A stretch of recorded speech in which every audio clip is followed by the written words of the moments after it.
We might get to that. But first, let me introduce you to James Bezan. He's the Conservative MP for the Manitoba riding of Selkirk-Interlake. Did I get that right? Yes, I think I did. Yeah, thanks, Dave. First elected 2004. You're not a rookie. You've been around the block a long time. Four elections, one handily all the time. But in the last one, some paperwork comes back and forth. You end up getting into it with Elections Canada. And Mark Mayran, the Chief Electoral Officer, sends a letter to the House of Commons, the Speaker, saying, I got a beef with this guy Bezan. Until it's sorted out, kick him out of the House of Commons.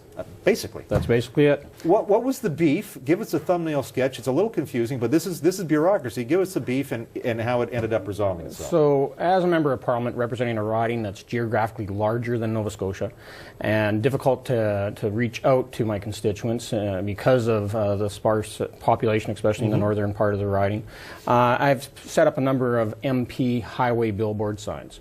And these are billboard signs. You see these all over the country. There's a billboard with your picture on it. Yeah, no, I don't even have my picture on it. It's just my name, that I'm the member of Parliament, here's my website, and my toll-free phone number. This is how you get in contact. Give me a call if you need help. Exactly. So it's there, and really it is fairly cost-effective over the long term. Right. So they started going up in 2005, and we've put them up until 2008, and now we're in the process of recovering them, because they originally were wood-constructed signs, and they're starting to fade, and so we're putting new materials on them and refurbishing these signs. So we claimed them in the past. Not only did elections... And just to point people out, during an election period, any sign with your name on it is considered advertising. You've got to account for that as part of the spending limits you have. Right, and so even though they're a non-monetary expense, and they're there all year round. Yeah. Right, they are a contribution to the overall campaign. So we have claimed them in the past, and that was not only known to Elections Canada, but they ruled in the 2008 election that those signs were not considered an eligible campaign expense, and actually removed them. So you have something from Elections Canada saying you're clear on these signs. You can go to the website for 2008, look at the official return, and you'll see that the signs were removed into another column, which didn't add up to the overall contribution levels that I was eligible to spend during that 2008 campaign. So we use the same formula and the same methodology going forward for this campaign. For 2011. For 2011. And so in 2011, at the end of 2011, and into the early part of 2012, we started having a conversation back and forth with auditors. And in October 2012, they were saying, yep, everything looks like it's in order. We thought we're good. Then we get a letter from Elections Canada in November of 2012 saying, no, we got to claim full production costs, not a prorated value that we've used before. So even though these signs are hanging around all year long, you've got to claim the whole cost. As if they're brand spanking new. Right, okay. And that they're going to charge them back on all three campaigns. This is thousands of dollars of extra expenses. Tens of thousands of dollars. Yeah. And so we looked at the guideline, and we started consulting and put together some legal team. And we started looking at what the guidelines actually say. And Elections Canada's own guidelines in their elections campaign handbook says that if you refurbish, recover, or restore signs, it's an applicable commercial value that you charge to the campaign.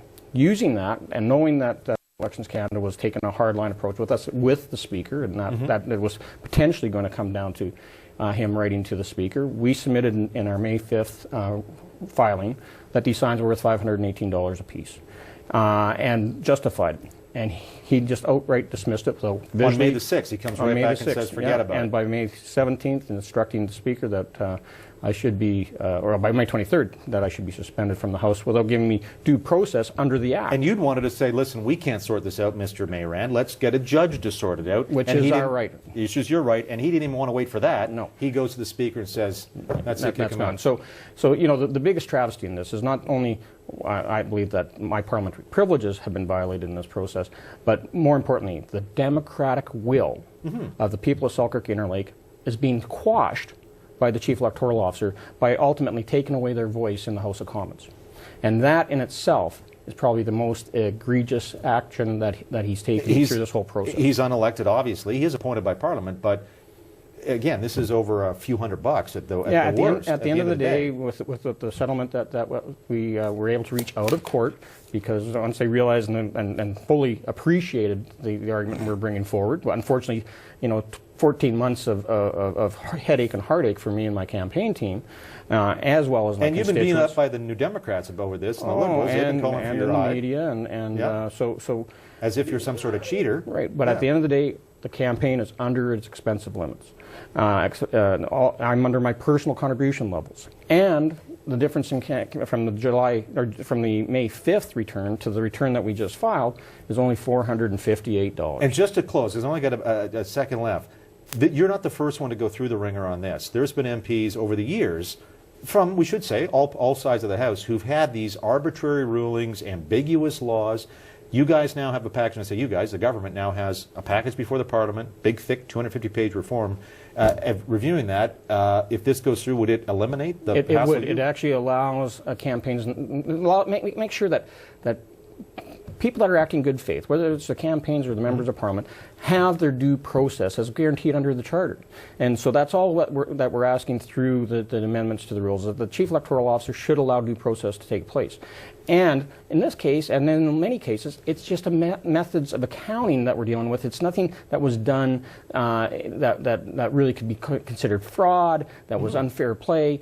This situation is about accounting, and that's true for many of the other cases as well. Yeah, well, as I say, the paperwork you must piled up on your signs. Yeah. My goodness, I might want to take a trip up to Selkirk Lake just to see these famous signs. James Bezan, thank you so much for coming in. Appreciate it. Thank you, David. Still ahead, the